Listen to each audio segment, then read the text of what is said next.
The helmet was already on the table when I got there, sitting in the middle like something that had been left behind by mistake, but nobody was touching it and nobody was asking whose it was, which is how I knew it mattered more than anyone wanted to admit. Before we continue, make sure to subscribe and tell us in the comments where you're watching from. The kid who brought it stood near the door, with his hands half inside his sleeves like he wasn't sure if he was staying or running. And the leader didn't look at him right away, just kept staring at the helmet the way mechanics stare at engines that made a sound they can't explain, because the strange thing wasn't that the Runaway had returned it, it was that it didn't have a single scratch on it. Not even a dust line, not even road film. Nothing. And that meant it hadn't been where we all thought it'd been. Nobody said that out loud. One of the guys coughed like he was about to speak, then didn't. Someone shifted a chair leg. The leader finally asked the kid where he found it, and the kid said, outside the bridge road, near the weeds, just sitting there. And that answer didn't help because the bridge road was gravel and broken glass and loose nails from old construction, the kind of place that marks anything that touches it. The leader nodded once, slow, like he was agreeing with something only he heard, and that was when I saw the first crack in the room. Not a sound, just a look passing between two members on the far side of the table, quick eye contact, gone fast, but real. The club had seen strange things before, but this wasn't strange. This was wrong, and wrong things always belong to someone. The protected person was in the back hallway where the light didn't fully reach, sitting on an upturned crate, listening without pretending not to, because they knew better than any of us that objects can talk if you give them time, and the helmet was talking loud. The leader picked it up finally, turned it slowly, fingers careful, like he expected it to react, and he asked the kid again, softer this time, no one with it? The kid shook his head. No bike, no people, just that. The leader nodded again, but this time he didn't look calm. He looked like someone doing math he didn't want the answer to. What most people didn't notice yet was that Rafe, who usually stood close to the leader's right shoulder, was standing farther back near the tool rack, arms folded tight, watching the floor instead of the helmet. And that alone meant something was off because Rafe watched everything, always like a man paid to remember details. One of the younger riders muttered that maybe it fell off a truck. Maybe someone dropped it. Maybe it wasn't even one of ours, but nobody agreed with him, and he knew it. So he stopped talking mid-sentence and pretended to study a stain on the wall. The leader ran his thumb along the visor edge, slow, and asked the kid what made him pick it up, and the kid shrugged and said it looked important, which was honest enough that nobody doubted him, and honesty in that room was rare enough to make people uneasy. The system didn't have to be present to be felt. You could sense it the way you sense pressure before rain, and lately that pressure had been building through things that didn't look connected. Mail arriving opened, a call that clicked before anyone spoke, a patrol car parked too long at the corner store, little things that by themselves meant nothing, but together meant someone patient was arranging pieces. The leader set the helmet back down exactly where it had been and asked who rode the bridge road last night. And nobody answered right away because everyone was doing the same quiet count in their head, tracing routes, remembering errands, replaying hours, and silence like that is louder than shouting if you know how to hear it. Finally, Juno said he hadn't, and Mikey said he'd passed near it but didn't stop, and two others shook their heads, and Rafe didn't move at all, which might have meant nothing if you didn't know him, but we did. The leader didn't look at Rafe yet. He just nodded like he was checking names off a list no one else could see. The protected person shifted on the crate, and the wood creaked, and that sound pulled everyone's eyes back for a second because we all remembered at once why they were here, why the club had agreed to keep them inside our walls, even though doing that had already cost us a delivery contract and one friendly mechanic who suddenly stopped answering calls. They weren't weak. That was clear from the way they held eye contact with anyone who looked too long. but they carried something dangerous in their head, something other people wanted quiet, and that made every small mistake heavier. The leader finally asked the only question that mattered. Who told you to bring it here? The kid blinked. No one. No one saw you pick it up? No, no cars passed.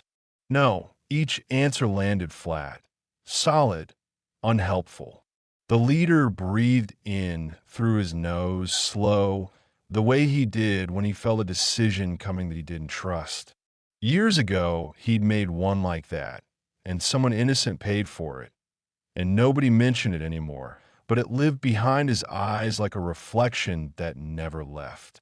He tapped the helmet once with his finger, a quiet plastic tick, and said, almost to himself, then it wasn't lost. Nobody asked what he meant because they already understood. Lost things get dirty. Lost things get stolen. Lost things don't return clean. That meant it had been placed. That meant someone wanted it found. That meant this wasn't about the helmet. Juno shifted his weight. Mikey scratched his jaw. Rafe finally looked up, but only for a second, and in that second there was something tight in his face, something like a man bracing for a door to open. The leader saw it. I know he did, because his eyes paused there a fraction too long before moving on. He asked the kid one last thing, voice calm, you touch anything else near it? The kid shook his head fast. No, sir. The leader gave a small nod and told him he did right bringing it, told him to get some food from the fridge before he left. Simple words, normal tone, but his hand stayed resting on the helmet like it might slide away if you let go. The room stayed quiet until the kid's footsteps faded down the hall, and only then did someone whisper, you think it's a message? The leader didn't answer right away. He looked around at all of us, one by one, slow, measuring, the way you look at people when you're trying to memorize them in case something changes. Then he said, no, and paused, thumb still on the visor. I think it's proof. No one asked proof of what. We all felt it already, that shift in the air when a thing you allowed, something small you said yes to days ago because it seemed harmless, starts moving on its own, and you realize too late it wasn't small, and it wasn't harmless, and it isn't stopping. The leader knew it too. I could see it settle into his shoulders like weight. He didn't look angry.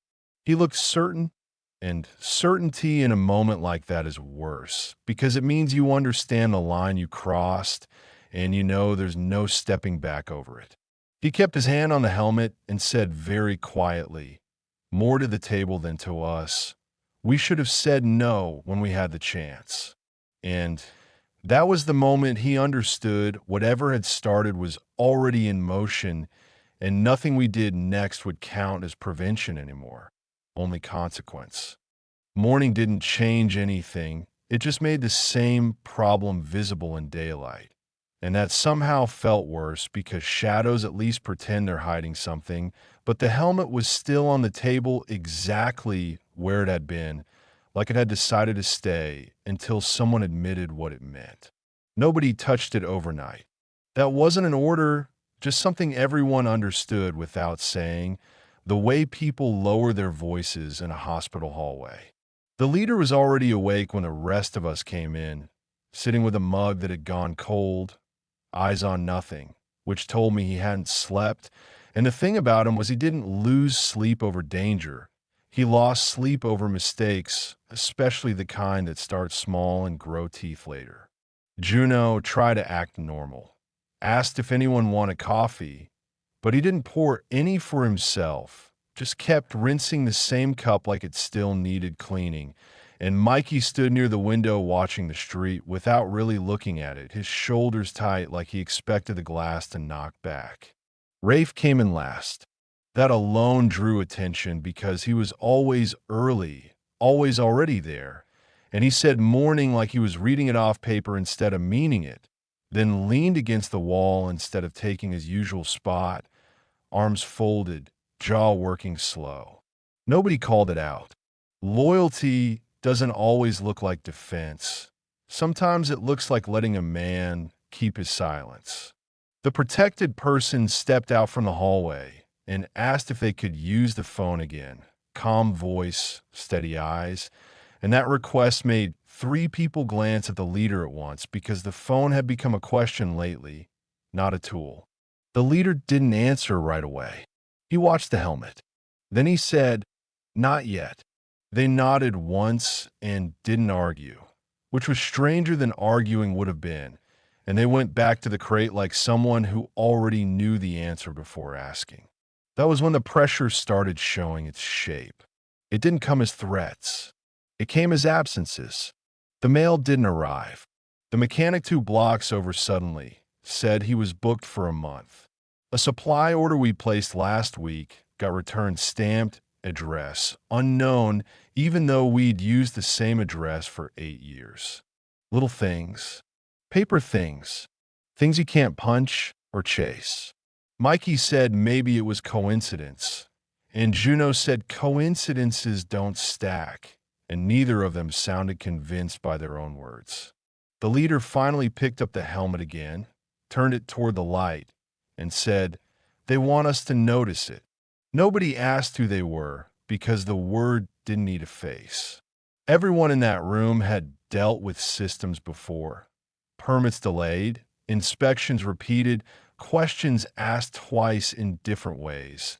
The kind of calm pressure that never raises its voice but always gets its answer. Rafe shifted his weight. Just that. But it was enough for me to see the sweat at his temple, even though the room wasn't warm. The leader looked at him then, not sharp, not accusing, just looking, and Rafe gave a small shrug like he'd been caught thinking too loud. "Hot," he muttered. No one said it wasn't. Juno finally asked what we were supposed to do, and it came out flat, not challenging, just tired, and that question settled over the table heavier than the helmet had. The leader didn't answer immediately because he knew what everyone else knew. There were only 3 options when pressure like this started. Ignore it and wait for it to tighten, push back and make it tighten faster, or give it something and hope it loosened. None of those felt like choices. The protected person spoke from the hallway, voice even, "They're not going to stop," and the room went still because they said it like fact, not fear. The leader glanced back at them. "You don't know that." They held his gaze. "You don't." Silence again. Outside, a car passed slow, tires crunching gravel, then kept going, and all of us listened to the sound fade like it might turn around. It didn't. Mikey rubbed his hands together. "Maybe we move them," he said, nodding toward the hallway. "Different place. Just till this settles." Juno shook his head before the leader could speak. "Moving is noise. Noise is attention." Rafe cleared his throat like he wanted to add something, then didn't. The leader noticed that too. He noticed everything when it mattered. He set the helmet down gently and asked the protected person, "If they wanted you, they'd already come. So what do they want?" They answered without hesitation. "Access." The word sat there. No drama. Just wait. Because access could mean records, or names, or doors, or routes, or any number of things that don't look dangerous until someone uses them. Juno whispered, "We don't have anything worth." Then stopped because even he heard how false that sounded.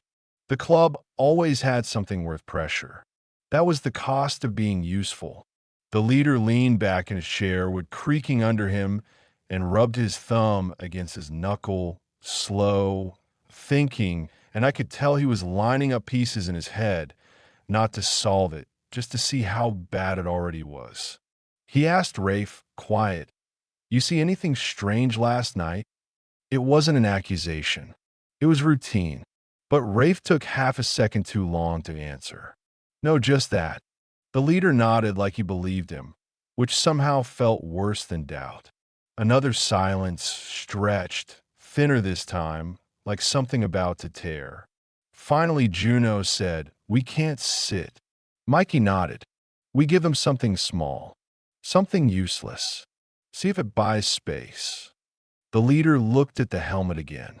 I could almost see the moment he understood that space was exactly what whoever placed it didn't want us to have. Still, he asked, "What's something?" Juno hesitated. Mikey didn't. "Routes," he said. "Old ones. Ones we don't use anymore." Rafe's jaw tightened so fast it clicked. Nobody commented, but everyone saw. The protected person spoke again from the hallway, softer now. "If you give them anything, they'll know you can be leaned on." The leader didn't look back this time. He kept his eyes on Rafe. Not hard, just steady. Then he said, "They already know." That was the closest thing to truth anyone had said all morning. The room held it quietly. Juno exhaled through his nose. Mikey stared at the floor. Rafe unfolded his arms and folded them again.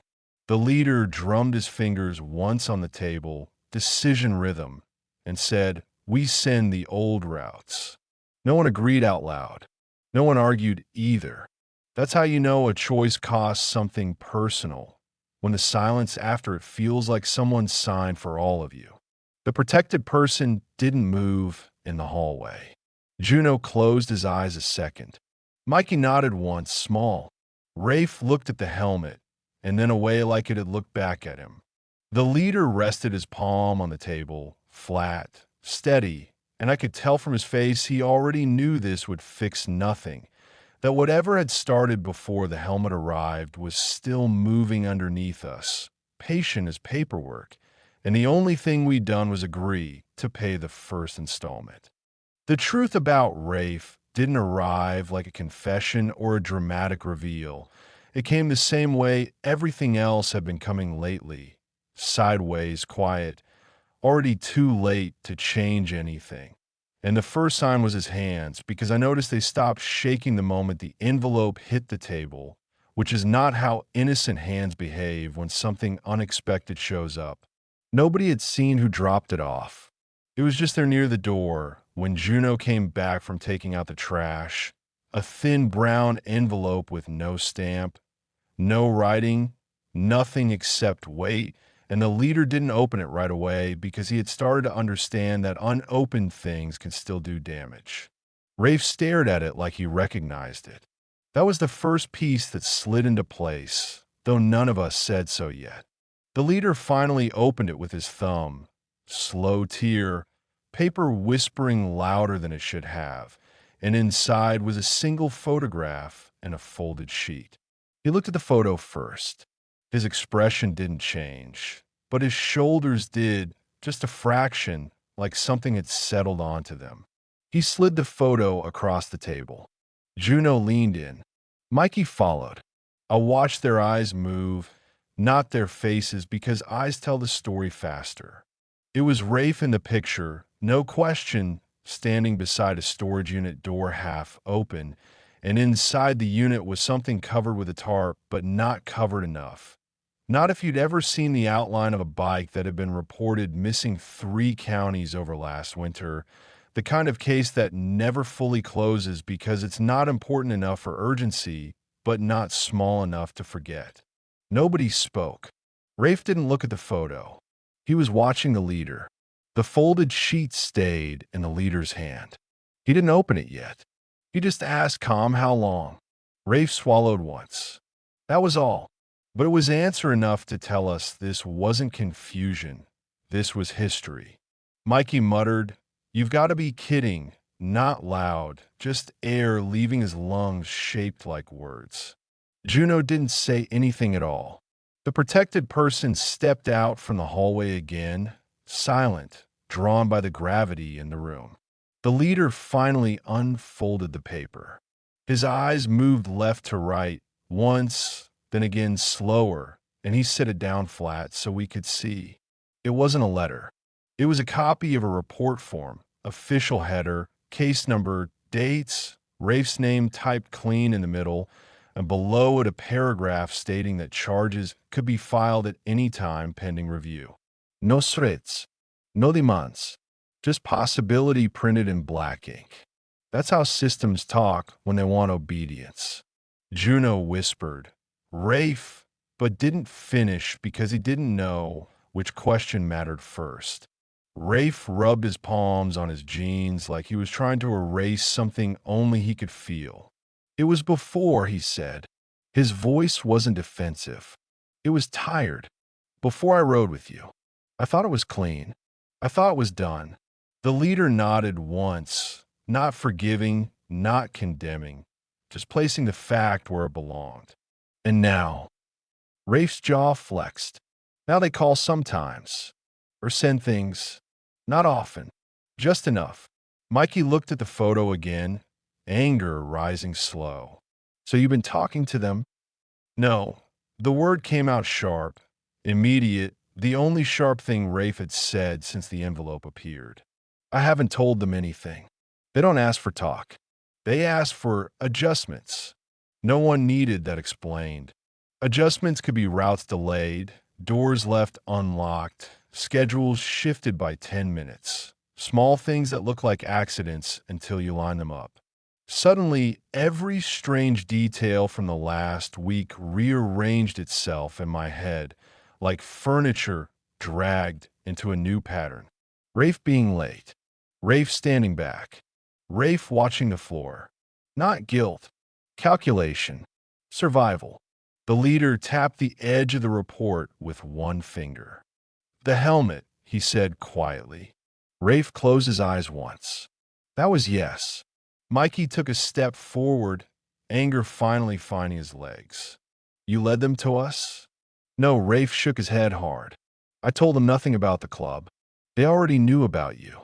They always knew. They just wanted proof they could reach inside. He nodded toward the helmet.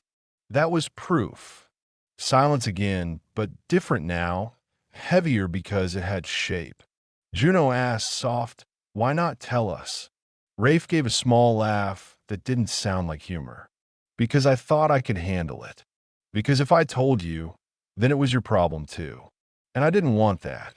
The protected person watched him closely, not angry, just measuring, like someone comparing two risks. The leader said nothing for a long moment. He was looking at the photo, not Rafe, and I knew he was remembering that old mistake of his, the one with the innocent person, the one he never spoke about, weighing this against that, past against present, wrong against wrong. Finally, he asked, what did they ask this time? Rafe's voice dropped. Routes. Juno exhaled a curse under his breath. Mikey turned away and pressed his palms to his eyes. The leader nodded slowly. Old ones, he said. It wasn't a question. Rafe nodded. I gave them the old ones. The ones we don't use. That landed differently. Not relief. Not anger. Something in between. Something complicated. Because that meant the decision we thought we made this morning had already been made yesterday by a man trying not to drown. Juno sank into a chair. So the vote didn't matter. Rafe shook his head. It mattered to me. The leader finally looked up at him. Long look, measuring again. Not searching for betrayal, searching for intent. You were buying time, the leader said. Rafe nodded once. Yes. Another silence. Outside, a siren passed somewhere far off, fading quick. The leader slid the photo back into the envelope and folded the report once, neat, precise. When he spoke again, his voice was steady but lower than before. They won't stop now. It wasn't fear. It was conclusion. The protected person said quietly, no, they won't. Mikey turned back. So what do we do? The leader rested his hand on the envelope. His thumb pressed the edge like he was feeling for a pulse. I could see in his face then, the decision arriving, the one he already knew he'd regret, the kind leaders make when every option stains something. He pushed the envelope toward Rafe. You answer next time they call, he said. Juno looked up fast. Mikey stared. Rafe didn't move. You tell them, the leader continued, calm, that we're ready to cooperate. The word cooperate sat in the air like smoke. Juno whispered, you don't mean that. The leader didn't look at him. I mean, we let them think we do. Rafe's throat tightened. That's dangerous. Yes, the leader said. It is. He finally met Rafe's eyes. But they already proved they can reach you. Now we prove we can choose how they do. Nobody spoke after that because we all understood what he'd chosen. Not safety, not defiance, but something in between that would keep everyone standing for now and cost him later, maybe cost all of us later. And the worst part was you could see he knew that too, knew it the same way he'd known years ago when he made the decision that hurt someone who didn't deserve it. And still he said it anyway, because sometimes the only choices left are the ones you already regret before they happen. It didn't end with a raid or a fight or anything loud enough to point at later and say that was the moment, because real endings almost never announce themselves. They just thin the air until everyone realizes they've been breathing differently for a while. And that's how it was the morning the call finally came for Rafe. We didn't hear the voice on the other end, only his side. And even though it was mostly silence, just small answers, yes, I understand, I can do that. The kind of words a man uses when he's walking across something narrow and doesn't want to look down. And the leader sat at the table the whole time with his hands folded, not interrupting, not signaling, letting Rafe choose his own balance. Nobody else moved. Even Mikey, who never stayed still, stood like a coat on a hook. When Rafe said, "All right," and the line clicked dead, he didn't lower the phone right away. He kept it against his ear like he was listening to the absence. Then he set it down carefully and said, "They want a name." No one asked whose. The protected person leaned in the hallway shadow, face unreadable, but their fingers tightened around the edge of the doorframe just enough to show they understood the weight of that word better than anyone. Juno whispered, "You giving them one?" Rafe shook his head once. No, the leader finally spoke, voice even. "What did you tell them?" Rafe swallowed. "I told them I'd try." That answer didn't relax anyone, but it didn't break anything either. And that was the strange line we'd been living on ever since the helmet showed up. Nothing fixed, nothing shattered, just everything held in a careful middle where each breath mattered. The leader nodded slowly, like he'd expected exactly that. "Then we move now," he said. "Not urgent, just decided." No one asked where. We all knew moving didn't mean running. It meant rearranging the board before the other side realized a piece had changed squares. The protected person stepped forward. "I'll go." The leader looked at them. "You don't have to." They held his gaze. "Ido." It wasn't fear in their voice. It was acceptance, the kind that comes from knowing your presence costs other people sleep. Mikey muttered something under his breath that sounded like a protest, but didn't become one. Juno rubbed his neck and stared at the floor. Rafe watched the table like he was memorizing its scratches. The leader asked the only question left. "If you leave, do they stop?" The protected person considered that, honest enough not to rush. For a while, they said, that was enough. The leader stood, chair legs scraping soft. Then, that's what happens. No speeches, no vote, just motion. Bags weren't packed because there weren't bags to pack. People like us don't keep things ready, we keep things light. The protected person had arrived with almost nothing, and they left the same way, walking out beside Rafe toward the back exit where no cameras watched, because cameras only look where someone tells them to. Mikey turned his face away as they passed. Juno gave a small nod that meant more than words. The leader didn't touch them, didn't say good luck or stay safe or anything like that, because he knew promises are lies when systems are involved. He just said, "Send word when you can." They nodded once. Rafe paused at the door. For a second it looked like he might say something, explain, apologize, ask, but in the end he only said, "I'll handle it." And the leader answered, "I know." Not because he was sure, but because sometimes belief is the last tool you can hand someone. Then they were gone. The door closed. The room stayed still. Outside, an engine started, faded, disappeared into distance. Nobody moved for a long time after that. It wasn't grief. It was adjustment, the slow mental shifting that happens when a shape you got used to isn't there anymore. Mikey finally sat down hard and said, "You think they make it?" The leader didn't answer right away. He looked at the empty space where Rafe used to stand during meetings, eyes steady, mind somewhere we couldn't see. "I think," he said carefully, "they get a chance." Juno nodded like that was the only honest currency left. The helmet was still on the table. It had never stopped being there, silent, patient, the first domino that tipped without anyone noticing. The leader picked it up one last time, turned it in his hands, then carried it to the storage shelf and set it down facing the wall. Not thrown away, not displayed, just put where it couldn't watch us anymore. Days passed after that without calls, without envelopes, without missing mail. Quiet returned the way fog returns to a road. Soft, almost kind, but never trustworthy. Work resumed. Engines got fixed. Coffee got poured. From the outside, nothing looked different, and that was the strangest part because inside every man there knew something had shifted permanently, like a bone that healed a little crooked. Mikey laughed less.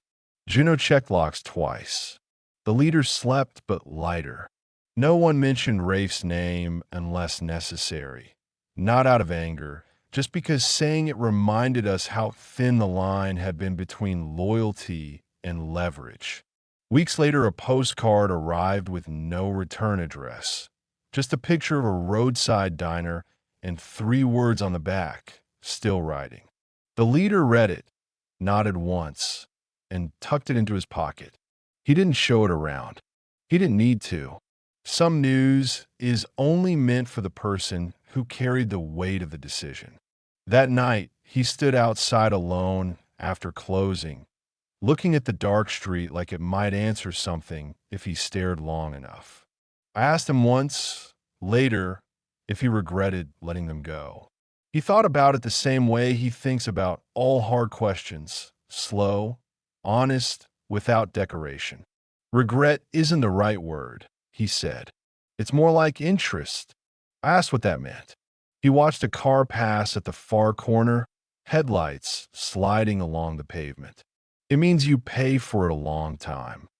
That was all. And that's the thing people don't understand when they talk about choices like they're switches you flip and forget they're not. They're receipts. They stay. Someone always keeps a copy. The club kept running. The road kept stretching. But every now and then, when a bike approached from far off and the sound echoed just right, all of us would glance up at the same time, without meaning to, checking the doorway, measuring the air, remembering how one clean helmet had once told us everything was already in motion. Because that's the rule nobody escapes. Consequences don't arrive when you act, they arrive when they're ready. And by then, the only thing left to decide is who you're willing to be when they do.